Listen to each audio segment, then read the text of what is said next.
The Revolt of 1857.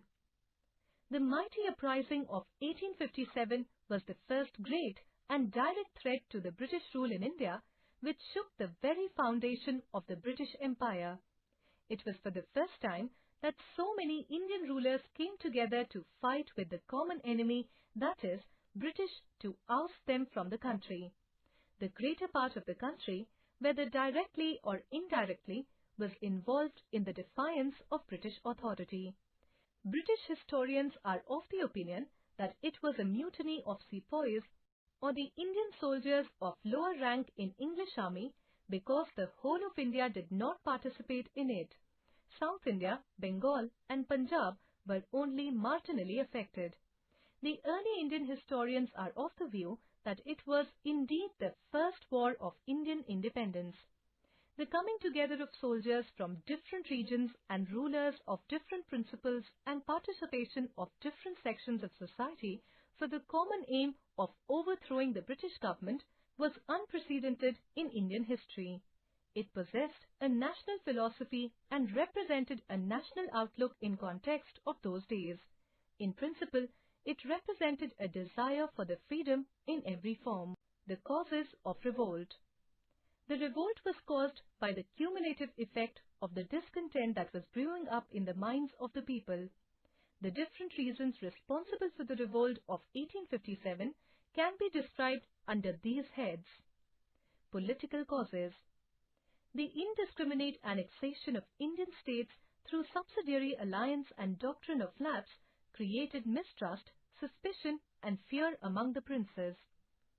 The Mughals felt humiliated as Mughal Emperor Bahadur Shah Zafar was informed that his successors would not be regarded as king and would have to abandon their historic home at Red Fort. Trivia. Lord Dalhousie's Doctrine of Lapse stated that the kingdom of an Indian ruler who is not survived by a natural male heir will pass on under British control. The annexation of Awadh on the plea of maladministration created panic, as Nawab of Awadh had been the most loyal and submissive ruler of his time. Hindus were enraged as Nana Sahib was denied his pension and forced to live in Kanpur away from his home state. The annexation of Indian states resulted in large-scale unemployment as its ministers, courtiers, officers and soldiers lost their jobs and found no avenues for re-employment under the new dispensation. Economic causes. The peasants were oppressed by the new land revenue system that made excessive demands to them. They were dispossessed of their land in case of failure of payment. Due to high duties imposed on cotton and silk, the producers stopped the manufacture of these goods. Many craftsmen and artisans lost the royal patronage after the annexation of princely states and became impoverished. The ruination of handicraft industry led to too much pressure on land.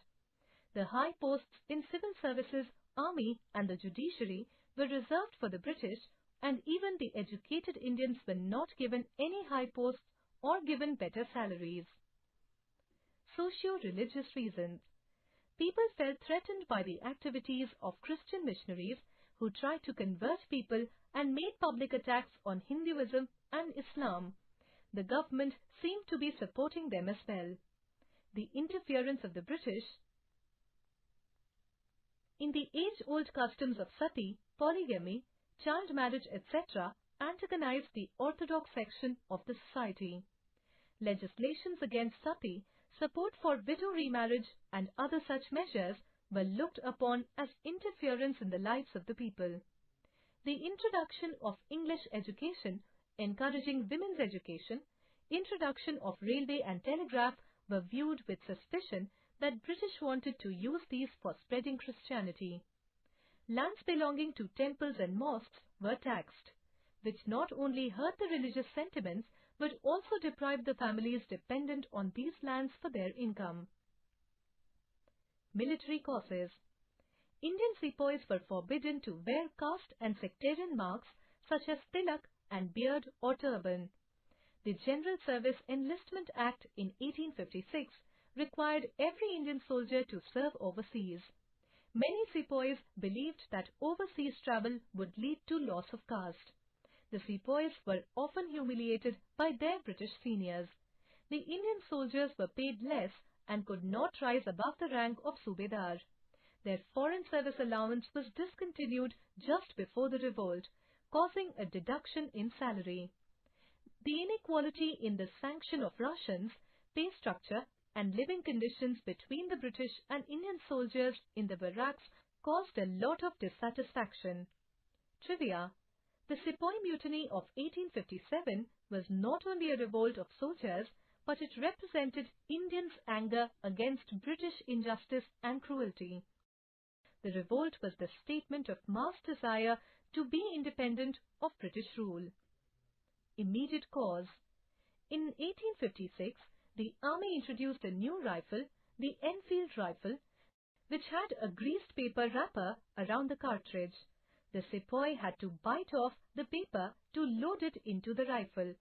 The rumor that the new cartridges were greased with the fats of cows and pigs created an offensive feeling among the Hindus and Muslims.